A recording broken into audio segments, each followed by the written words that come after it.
कौन सी स्त्रियां जीवन भर बांझ रहती हैं? पत्नी के कौन सा श्रृंगार करने पर पति उस पर हर समय फिदा रहता है? जय श्री कृष्णा। प्रिय दर्शक बंधु, एक बार पुनः स्वागत है आप सभी मित्रों का आपके अपने चैनल दर्पण ज्ञान गागर यूट्यूब चैनल में। प्रिय दर्शक बंधु, एक बार की बात है, भगवान भोलेनाथ और माता पार्वती हिमालय पर्वत पर बैठे हुए थे। वो दोनों आपस में बैठकर हास्य विलास की बातें कर रहे थे। उसी समय माता पार्वती कहने लगी कि हे प्रभु भोलेनाथ, आज मेरे मन में 3 प्रश्न उठ रहे हैं। आप मेरे उन तीनों प्रश्नों के उत्तर देकर के मेरे मन की जिज्ञासा शांत कीजिए। प्रिय दर्शक बंधुओं, उसी समय माता पार्वती की बात सुनकर के भगवान भोलेनाथ कहने लगे, ठीक है देवी पार्वती, तुम मुझे निसंकोच होकर अपने तीनों प्रश्न बताइए। मैं तुम्हें तुम्हारे तीनों प्रश्नों के उत्तर देकर के तुम्हें अवश्य ही संतुष्ट करने का प्रयत्न करूंगा। प्रिय बंधुओं, इसके बाद माता पार्वती कहती हैं कि हे भोलेनाथ, मेरा पहला प्रश्न है, कौन सी स्त्री की गोद हर जन्म में सूनी रहती है, अर्थात वो हर जन्म में एक बांझ स्त्री का जीवन व्यतीत करती है। और हे प्रभु, मेरा दूसरा प्रश्न है कि स्त्री के कौन सा श्रृंगार करने पर उसका पति उस पर हर समय फिदा रहता है, अर्थात उसका दीवाना बना रहता है। और मेरा तीसरा प्रश्न है, एक स्त्री के लिए दिन में कितनी बार श्रृंगार करना चाहिए। माता पार्वती की बात सुनकर के भगवान भोलेनाथ कहने लगे कि हे देवी पार्वती, आपने बहुत ही अच्छे प्रश्न किए हैं और आपके तीनों प्रश्न बहुत ही सुंदर हैं। इसीलिए हे देवी पार्वती, मैं तुम्हारे इन तीनों प्रश्नों के उत्तर देने से पहले मैं तुम्हें आज एक छोटी सी कहानी सुनाता हूँ। तुम मेरी इस कहानी के लिए बड़े ही ध्यान से और मन लगाकर सुनना, क्योंकि आज की इस छोटी सी कहानी के अंदर तुम्हारे इन तीनों प्रश्नों के उत्तर छुपे हुए हैं। इसलिए हे देवी पार्वती, जब मैं तुम्हें ये कहानी सुनाऊंगा और जब तुम मेरी इस कहानी को ध्यान पूर्वक सुनोगी तो निश्चित ही तुम्हारे इन तीनों प्रश्नों के उत्तर तुम्हें मिल जाएंगे और आपके मन को पूरी तरह से संतुष्टि प्राप्त होगी। प्रिय दर्शक बंधुओं, तभी माता पार्वती कहती हैं कि हे प्रभु, इस बात का मैं आपके लिए वचन देती हूँ, जब तक आप कहानी सुनाएंगे तब तक मैं पूरी और मन लगाकर सुनूंगी। बस प्रभु, आप कहानी के लिए प्रारंभ कीजिए। तो प्रिय दर्शक बंधुओं, आज की कहानी प्रारंभ करने से पहले आपसे मेरा निवेदन है, यदि आपने अभी तक हमारे चैनल दर्पण ज्ञान गागर यूट्यूब चैनल को सब्सक्राइब नहीं किया है तो प्लीज चैनल को अभी सब्सक्राइब कर लें, वीडियो को एक लाइक कर दें, हो सके तो अपने सगे संबंधियों और मित्रों तक वीडियो को शेयर अवश्य करें। प्रिय दोस्तों, तो बने रहें बिना स्किप किए हमारी इस वीडियो के अंत तक। तभी भगवान शिव माता पार्वती को एक कहानी सुनाते हैं और कहते हैं कि हे देवी, ये प्राचीन समय की बात है। उस समय एक नगर में राजा राज्य करता था। उस राजा की 2 रानियां थीं और दोनों ही रानियां बांझ थीं, अर्थात उन दोनों रानियों के गर्भ से किसी भी संतान ने जन्म नहीं लिया था। अपने मन में पुत्र कामना लिए हुए राजा मंदिर गुरुद्वारों में जाकर खूब पूजा अर्चना किया करता था और इसके अलावा वो राजा खूब दान पुण्य किया करता था। और इसके साथ साथ राजा की वो दोनों रानियां भी अपने महलों में पुरोहितों को बुलवाकर आए दिन हवन व पूजा पाठ करवाया करती थीं। फिर भी उन दोनों रानियों के लिए संतान सुख की प्राप्ति नहीं हुई। एक दिन की बात प्रिय दर्शक बंधुओं, उसी नगर से होकर एक सन्यासी गुजर रहा था। तभी उस सन्यासी की भेंट राजा के सेनापति से हो गई। जब उस राजा के सेनापति ने उस सन्यासी को देखा तो उसके मस्तक से तेज झलक रहा था। तभी उस सेनापति ने अपने दोनों हाथ जोड़कर उस सन्यासी से कहा कि हे प्रभु, आप मेरे साथ राज दरबार में चलिए। और वो सेनापति बड़े ही आदर से उन साधु महाराज के लिए राज दरबार में ले गया। और राज दरबार में पहुंचकर उस सेनापति ने राजा से उन चमत्कारी संत जी के बारे में बताया।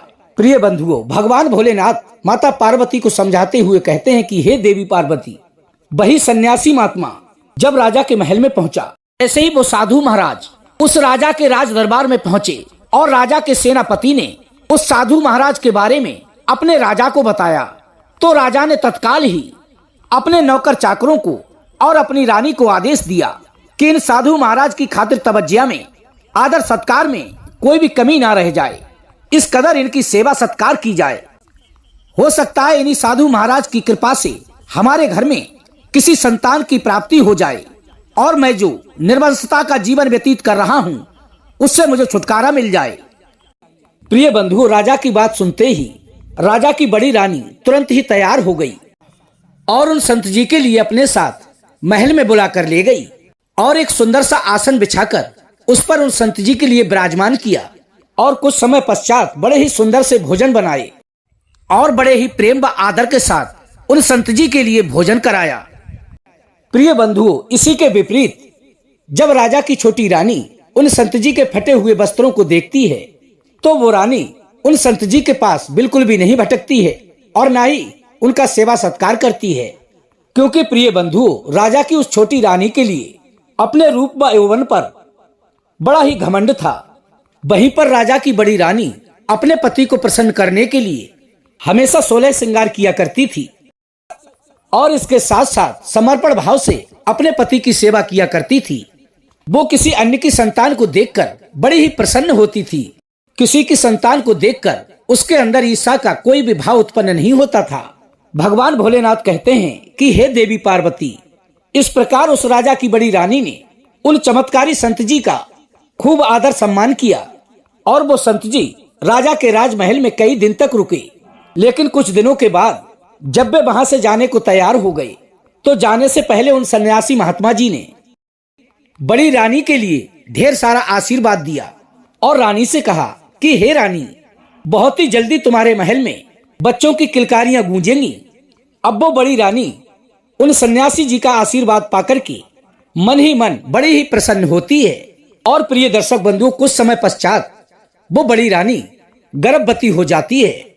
इधर भगवान शिव कहते हैं कि हे देवी पार्वती, जब ये खबर राजा के पास पहुंचती है कि उनकी बड़ी रानी गर्भवती है तो इस बात को सुनकर के वो राजा बहुत ही अधिक प्रसन्न होते हैं और ये खबर राजा की प्रजा में भी फैल जाती है कि हमारे महाराज अब पिता बनने वाले हैं। इस बात को सुनकर के पूरे राज्य के लोग बहुत ही खुशियां मनाते हैं और गर्भवती होने के कारण इधर समाज में बड़ी रानी का सम्मान भी खूब बढ़ गया और राजा ने अपनी रानी की देखभाल करने के लिए और भी अधिक नौकर चाकर बांदियां लगा दी। उधर उस छोटी रानी के मन में बड़ी रानी को लेकर के अर्थात उसके गर्भवती होने से उसे खूब ईर्ष्या होने लगी। अब वो छोटी रानी बड़ी रानी के लिए हर समय गालियां देती रहती थी, भला बुरा कहती रहती थी। अब वो छोटी रानी बड़ी रानी के प्रति ईर्ष्या भाव रखने लगी। वो अपने मन में हमेशा यही सोचती रहती थी कि अभी तो राजमहल में कोई संतान भी नहीं आई है और इस रानी का अभी से इतना मान सम्मान बढ़ गया और यदि इसकी कोख से किसी संतान ने जन्म ले लिया तो मेरा क्या होगा। राजा के दिल में मेरे प्रति तो प्रेम ही नहीं रहेगा और यदि इस बड़ी रानी के कोख से कोई संतान उत्पन्न हो गई तो पता नहीं इसका कितना बड़ा आदर सम्मान होगा। राजा की नजर में मेरी तो कोई इज्जत ही नहीं रहेगी। वे हमेशा अपने बच्चे और बड़ी रानी के प्रेम में ही खोए रहा करेंगे। प्रिय दर्शक बंधुओं, ऐसा अपने मन में सोच करके फिर वह छोटी रानी रात दिन बेचैन रहा करती थी। तभी भगवान शिव कहते हैं कि हे देवी पार्वती, फिर एक दिन उस छोटी रानी ने एक दाई को बुलाया और दाई से कहा, जब बड़ी रानी के कोई संतान उत्पन्न हो तो उस संतान को बड़ी रानी को ना बता करके तुम सीधी मेरे पास लेकर के आ जाना और इसके बदले में मैं तुझको बहुत सारा धन दूंगी। प्रिय दर्शक बंधु, इस प्रकार से उस छोटी रानी ने दाई को धन का लालच देकर अपनी इस योजना में शामिल कर लिया और फिर वे दोनों मिलकर के बड़ी रानी की संतान होने का इंतजार करने लगी।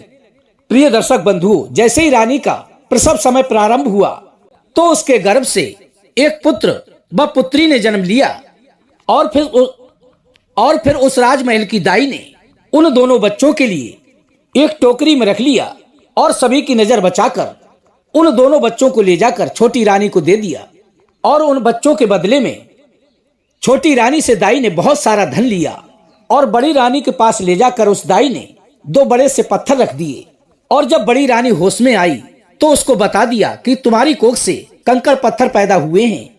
प्रिय दर्शक बंधुओं, तभी बड़ी रानी ने जब अपनी कोख से जन्मे हुए उन 2 पत्थरों को देखा तो ये बात जानकर उसे बहुत ही बड़ा दुख हुआ और अपने मन में सोचने लगी कि आखिर ये कैसे हो सकता है। तभी भगवान शिव कहते हैं कि हे देवी पार्वती, उधर वो राजा खुशी के मारे झूमता हुआ अपनी बड़ी रानी के पास पहुंचता है और जैसे ही राजा ने अपनी बड़ी रानी के पास जाकर देखा कि हमारी रानी ने किसी संतान को जन्म ना देकर 2 पत्थरों को जन्म दिया है, तो राजा के आश्चर्य का बिल्कुल भी ठिकाना नहीं रहा।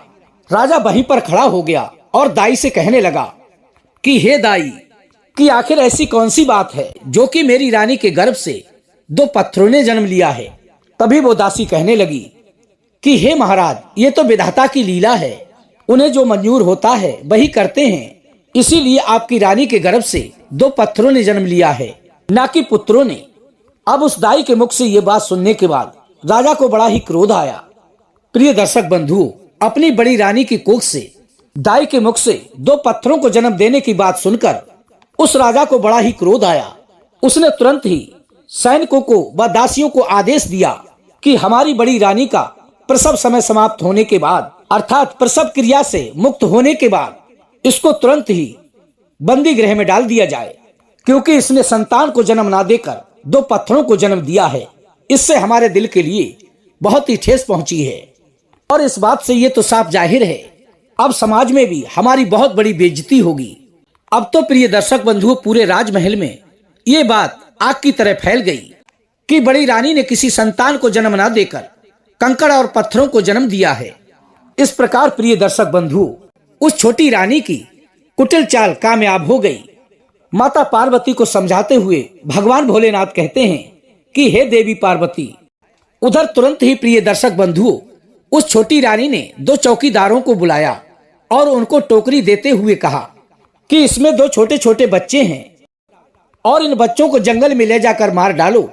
मैं तुम्हें इसके बदले में बहुत सारा धन दूंगी, माला माल कर दूंगी, लेकिन इस बात की किसी को कानो कान खबर नहीं होनी चाहिए। प्रिय दर्शक बंधुओं, अब उन चौकीदारों के दिल में धन का लालच घर कर गया और वे दोनों चौकीदार उस छोटी रानी की बात को स्वीकार कर लेते हैं और उस टोकरी को लेकर के एक बहुत बड़े घनघोर जंगल में पहुंच जाते हैं। वहां जाकर के उन दोनों ने जैसे ही उस टोकरी को खोलकर देखा तो वे दोनों चौकीदार उन बच्चों को देखते ही रह गए, क्योंकि वे दोनों बच्चे बहुत ही सुंदर थे और उन बच्चों की सुंदरता को देखकर उन दोनों चौकीदारों ने अपने मन में ये निश्चय कर लिया कि हम इन दोनों बच्चों को कभी नहीं मारेंगे। ये सब अपने मन में विचार करने के बाद वो दोनों चौकीदार उस टोकरी को एक झाड़ी में छुपा देते हैं।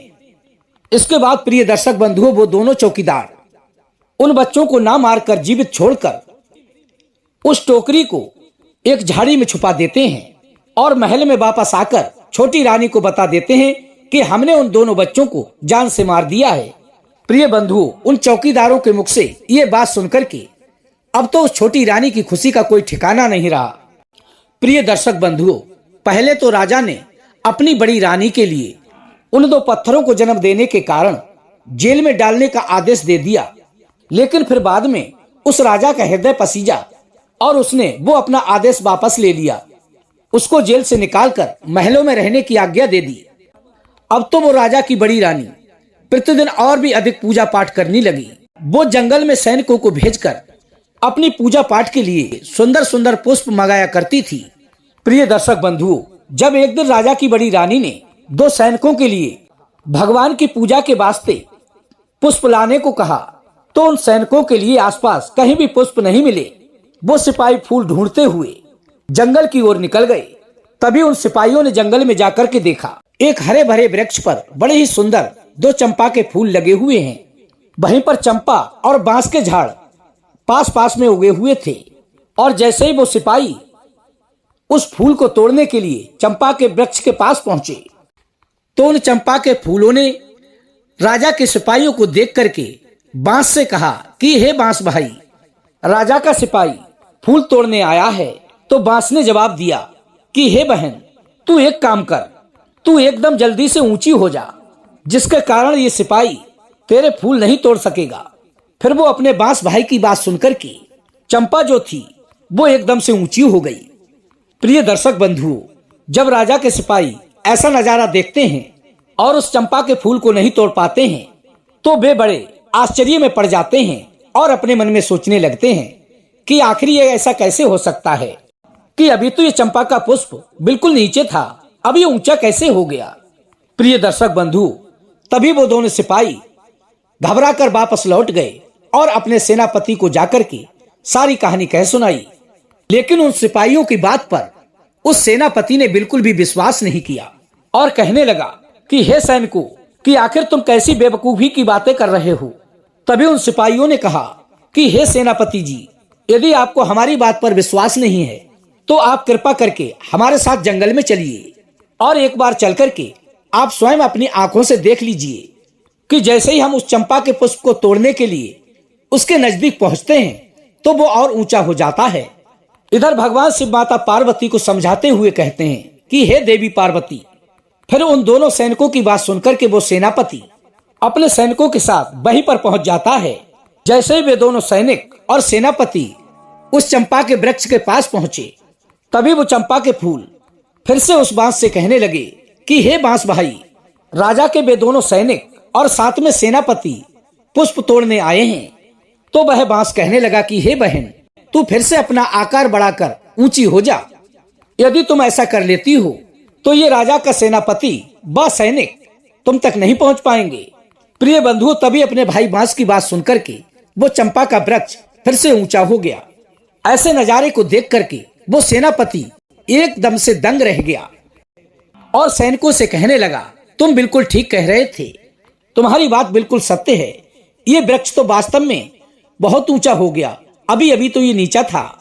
प्रिय दर्शक बंधुओं, ये सब देखने के बाद राजा का सेनापति और वे दोनों सिपाही राजा के मंत्री जी के पास पहुंचते हैं और उसको ये सारा वृतांत कह सुनाते हैं।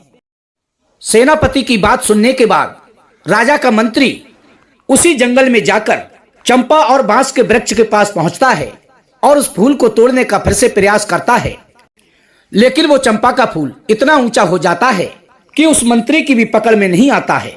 अब तो ये नजारा देखकर उस मंत्री के भी होश खराब हो जाते हैं कि आखिर इस वृक्ष में ऐसी क्या बात है कि देखने में तो ये नीचा नजर आता है, लेकिन जैसे ही इसको तोड़ने के लिए हाथ बढ़ाते हैं तो ये ऊंचा क्यों हो जाता है।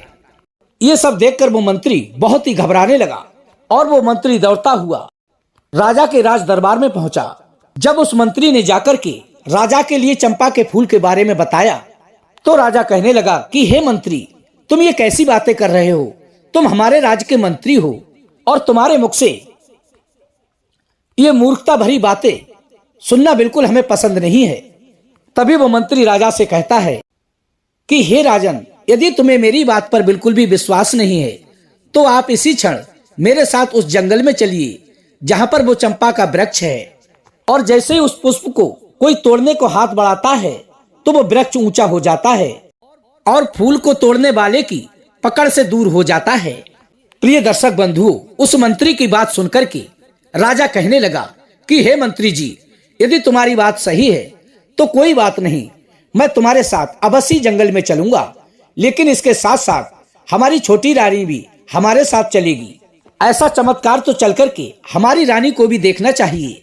प्रिय दर्शक बंधु, तभी राजा तत्काल अपने 2 सिपाहियों को भेजकर रानी को सूचना करवाता है कि वो अतिशीघ्र वन भ्रमण करने के लिए तैयार हो जाएं। उन्हें राजा के साथ वन भ्रमण के लिए जाना है। प्रिय दर्शक बंधुओं, अब उस छोटी रानी ने अपने वो 2 चौकीदार भी अपने साथ ले लिए जो कि जंगल में बच्चों को जीवित छोड़कर आए थे। वो दोनों चौकीदार अपने मन में विचार करने लगे कि कहीं ऐसा ना हो उस जंगल में पहुंचकर हमारी पोल पट्टी ना खुल जाए। प्रिय बंधु, राजा का आदेश था। तुरंत ही वो छोटी रानी और वो दोनों चौकीदार तैयार हुए और राजा के साथ जंगल की ओर चल दिए। इधर माता पार्वती को समझाते हुए भगवान भोलेनाथ कहते हैं कि हे देवी पार्वती, इधर क्या होता है। जैसे ही राजा की बड़ी रानी उन चंपा के फूलों के चमत्कार के बारे में सुनती है और देखती है कि राजा और छोटी रानी रथ पर सवार होकर 2 सैनिकों को साथ लेकर उस जंगल की ओर जा रहे हैं, तो वो भी चुपचाप उनके पीछे पीछे लग जाती है।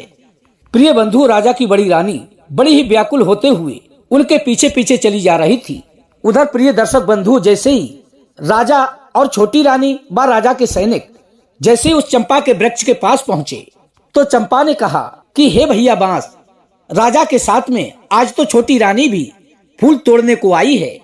तो बांस ने जवाब दिया, तू जल्दी से एकदम से ऊंची हो जा, जिससे ये राजा और ये रानी तेरे फूल तक ना पहुंच सके। अब जैसे ही राजा और रानी ने रथ से नीचे उतर करके उस चंपा के फूल को तोड़ने के लिए जैसे ही अपना हाथ बढ़ाया तो वो चंपा का फूल एकदम से ऊंचा हो गया। ऐसा नजारा देख करके वो राजा उन दोनों पेड़ों के पास जाकर उनसे पूछने लगा कि आखिर क्या बात है, क्या तुम दोनों भाई बहन हो, लेकिन तुम दोनों चंपा और बांस कैसे बन गए। प्रिय दर्शक बंधु, तब तक क्या होता है, उसी समय वो बड़ी रानी जो कि पीछे पीछे पैदल पैदल आ रही थी वो भी वहीं पर पहुंच जाती है। फिर तो उस चंपा के फूल ने बड़ी ही जोर से कहा कि हे भैया बांस, इस बार हमारी दुखियारी माँ आ रही है, आज बहुत दिनों बाद फूल तोड़ने को आई है। तो बांस ने जवाब दिया कि हे बहन चंपा, इस बार तुम ऊपर की ओर मत बढ़ना, इस दुखियारी माँ के चरणों में झुक जाना। प्रिय दर्शक बंधु, जैसे ही वो बड़ी रानी उस चंपा के वृक्ष के पास पहुंची और उसने उस चंपा के फूल को तोड़ने को अपना हाथ बढ़ाया तो वो पुष्प बड़ी रानी के चरणों में झुक गया और उस चंपा के वृक्ष के साथ साथ वो बांस का पेड़ भी झुक कर के बड़ी रानी के चरण स्पर्श करने लगा। भगवान भोलेनाथ कहते हैं कि हे देवी पार्वती, इसके बाद में चंपा और बांस ने राजा के लिए वो सारी घटना कह सुनाई जो कि उसके साथ व उसकी माँ के साथ घटित हुई थी। और वो बांस कहने लगा कि हे महाराज, आपकी बड़ी रानी ने दो पत्थरों को जन्म नहीं दिया था, बल्कि हम दोनों जीवित बहन भाइयों के लिए जन्म दिया था। और आपकी इस छोटी रानी ने ईर्षा बस मेरी माता से बैर मानते हुए उसके साथ छल किया और हम दोनों को मरवाने के लिए दाई के लिए कुछ पैसे देकर अपने पास मंगवा लिया और मेरी माँ के पास दो पत्थर रखवा दिए। इसके बाद इस छोटी रानी ने दो चौकीदारों को बुलाकर जिस टोकरी में हम दोनों बहन भाई रखे थे उस टोकरी को उन दोनों चौकीदारों को पकड़ा दिया और उन चौकीदारों से कह दिया, इन दोनों बच्चों को जंगल में ले जाकर मार दो। लेकिन भला हो उन दोनों चौकीदारों का जिन्होंने हमें मारा नहीं बल्कि जीवित छोड़ दिया। और उसी दिन जंगल में भगवान भोलेनाथ की ऐसी कृपा हुई कि वो माता पार्वती को साथ लेकर नंदी पर सवार होकर जग भ्रमण के लिए निकले। तो भगवान भोलेनाथ ने हम दोनों बच्चों को रोते हुए देखा और वे इसी जंगल में आ गए। तभी भगवान भोलेनाथ ने और हमारे पास आकर हमारी स्मृति में वृद्धि की और हमसे जंगल में रोने का कारण पूछा। उस समय तो हम बच्चे थे, कुछ बोल नहीं पाते थे, लेकिन भगवान भोलेनाथ ने हमें ऐसी शक्ति दी कि हम बच्चे होते हुए भी वहां पर बोलने लगे। तो मैंने भगवान भोलेनाथ को सारी कहानी कह सुनाई। तभी भगवान भोलेनाथ ने हम दोनों को आशीर्वाद दिया कि अब तुम दोनों यहाँ पर चंपा और बांस के पेड़ के रूप में उगोगे और समय आने पर जब तुम्हारी माँ तुम्हारे पास आएगी तब तुम पुनः मनुष्य रूप में आ जाओगे। प्रिय दर्शक बंधु, जैसे ही उन वृक्षों ने राजा के समक्ष ये कहानी सुनाई, ये गूढ़ बातें बताई, तो राजा की आंखें फटी की फटी रह गई और उन्होंने क्रोध में आकर के साथ में आए सैनिकों को आदेश दिया कि हमारी इस दुष्ट रानी को अभी बंदी बना लो और कारागार में डाल दो।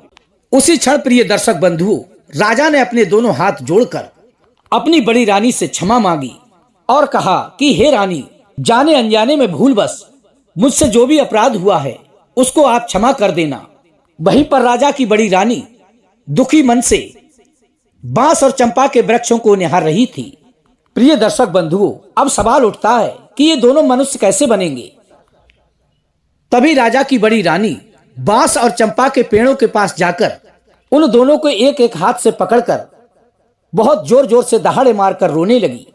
अब जैसे ही बड़ी रानी के आंसुओं की धारा बही, वो बांस और चंपा के नीचे गिरी, अर्थात बड़ी रानी के आंसुओं ने जैसे ही चंपा और बांस के वृक्षों को स्पर्श किया तो एकदम से चंपा और बांस के वो दोनों वृक्ष मनुष्य बन गए, अर्थात उन दोनों भाई बहनों ने पुनः मानव शरीर धारण कर लिया।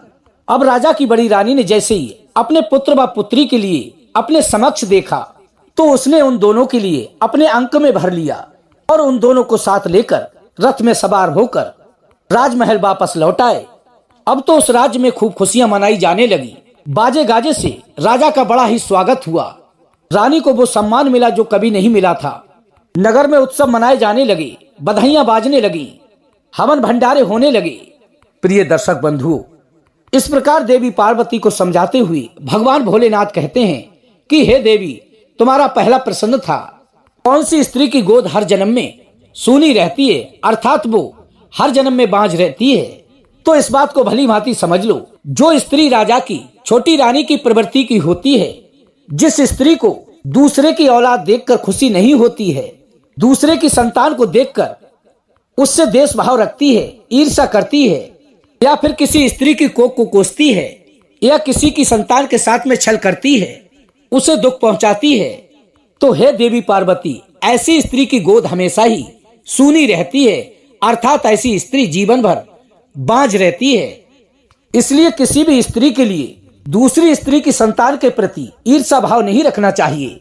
यदि कोई स्त्री बांझ है, उसके घर में कोई संतान नहीं है और आपका कभी उससे झगड़ा हो जाए, तो आप उसे कभी भी गाली ना दें, उसको बांझ कह के ना पुकारें, अन्यथा आपके जीवन में भी ये दिन आ सकता है। और इसके साथ साथ सदैव भी संतों का मान सम्मान करना चाहिए, उनकी सेवा सत्कार अवश्य ही करना चाहिए, क्योंकि कहते हैं संतों का अपमान करने वाली स्त्री अर्थात उनसे घृणा करने वाली स्त्रियां संतान की प्राप्ति नहीं होती है, क्योंकि संत तो भगवान का स्वरूप होते हैं। इसलिए प्रिय बंधु, कभी भी किसी भी माता बहन के लिए संतों का तिरस्कार नहीं करना चाहिए।